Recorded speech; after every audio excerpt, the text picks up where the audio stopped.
Trailer చూసిన వెంటనే వచ్చిన ఎగ్జైట్మెంట్ వచ్చింది. డెఫినెట్గా గుడ్ సినిమా గ్రూప్ బ్యానర్ మీద ఒక మంచి సినిమా వస్తుందని చెప్పి నమ్ముతున్నాను. ఫ్రెండ్ ఎస్కేఎన్ శ్రీనివాసు, పుష్మి సినిమా వీళ్ళు బ్యానర్ వాళ్ళతో కలిసి చేయడం కూడా చాలా హ్యాపీగా ఉంది. ఈ సినిమా చాలా పెద్ద బ్లాక్ బస్టర్ అవ్వాలని చెప్పి బ్లెస్ చేయడానికి వచ్చిన అందరికీ కూడా చాలా చాలా చాలా థ్యాంక్స్ చెప్తున్నాను. ట్రైలర్ చాలా బాగుంది. థ్రిల్లర్స్ ఎప్పుడు కూడా ఇంట్రెస్టింగ్గా ఉంటాయి. అలానే తమిళ్లో వీళ్ళు చేసిన సూదుకవం, అలానే పిజ్జా, వీళ్ళ ఈ 3 సినిమాలు నేను చూశాను. అంటే సీట్ ఎడ్జ్లో కూర్చోబెట్టే సినిమాలన్నీ. ఈ ట్రైలర్ చూస్తుంటే కూడా అలానే ఉంది. డెఫినెట్గా మంచి సినిమా అవుతుంది అనుకుంటున్నాను. అలానే శ్రేయస్ మీడియా శ్రీనివాస్కి, ఎస్కేఎన్కి, పుష్పి వాళ్ళకి ఈ సినిమా చాలా పెద్ద హిట్ అవ్వాలని మనస్ఫూర్తిగా కోరుకుంటున్నాను. Thank you.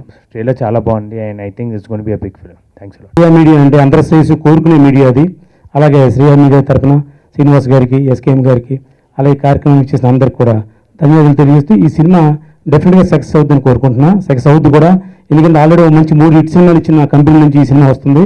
ఇది కూడా మంచి హిట్ సినిమా అవుద్ది. చాలా ఆనందంగా ఉంది ఇక్కడికి వచ్చినందుకు. I wish entire team of Bhadram very all the best. Wish all the success. కొత్త కాన్సెప్ట్లు చేస్తే అక్కడి నుంచి ఇక్కడికి బాగుంటుంది కదా అనుకున్నాం. సో వాళ్ళు విల్లాతో మొదలుపెట్టి వాళ్ళు భద్రం అన్నారు. విల్లా బాగా సక్సెస్ అయింది. వాళ్ళ భద్రం ట్రైలర్ కూడా చాలా బాగుంది. సివి కుమార్ అనే వ్యక్తి తమిళ్లోని తీసిన ఇది 5వ సినిమా అండి. ఫస్ట్ 4 సినిమాలు కూడా హిట్లే. అట్టకత్తితో మొదలుపెట్టారు. సో ఇది మంచి టేస్ట్ ఉన్న వ్యక్తి. వాళ్ళతో పాటు మన good cinema group, good friends group collaborate అవ్వడం బాగుంది. ఎందుకంటే వీళ్ళు పబ్లిసిటీ బాగా చేసే సినిమాని మంచి రిలీజ్ ఇస్తారు. So all the very best to the entire team of భద్రం. శ్రేయస్ మీడియా వాళ్ళు చాలా మంచిగా ఏ సినిమానైనా సరే ఫుల్గా పబ్లిసిటీ చేసి రిలీజ్ చేస్తారు. సో వాళ్ళ వంతు ఎప్పుడు కరెక్ట్గా జరుగుతుంది. సో జస్టిస్ చేస్తారు ఆ సినిమాకి. ఇంకోటి, ఈ సినిమాలో హీరో నాకు ఎవరో వరకు అంటే ఇక్కడికి వచ్చే వరకు తెలియదు యాక్చువల్లీ.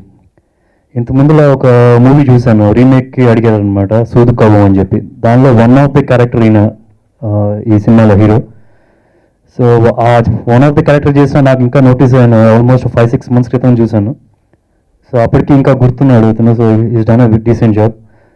ఇంకోటి ఏంటంటే మనకి తమిళ్ డబ్బింగ్ ఇక్కడ తెలుగులో అవుతున్నప్పుడు ఒక చిన్న ప్రాబ్లం ఏంటంటే మెయిన్గా స్టోరీ ఒకటి మెయిన్గా problem. So city based story అయితే కొద్దిగా పర్లేదు, సో ప్రాబ్లం ఉండదు. ఇంకో ప్రాబ్లం ఏంటంటే లుక్స్ వైజ్ మన తెలుగు వాళ్ళ అపియరెన్స్ హీరోలు తమిళ్ హీరోలు కొద్ది డిఫరెన్స్గా ఉంటారు, కొద్దిగా కనిపెట్టచ్చు అనమాట. కానీ ఈ హీరో చూస్తే తెలుగు అబ్బాయిలానే ఉన్నాడు. సో ఐ థింక్ మన తెలుగులో కూడా బాగా సక్సెస్ అవుతాడని చెప్పి మన Shreyas media team, entire team of భద్రం వాళ్ళందరికీ ఆల్ ద బెస్ట్ అని విష్ చేస్తున్నాను. Thank you.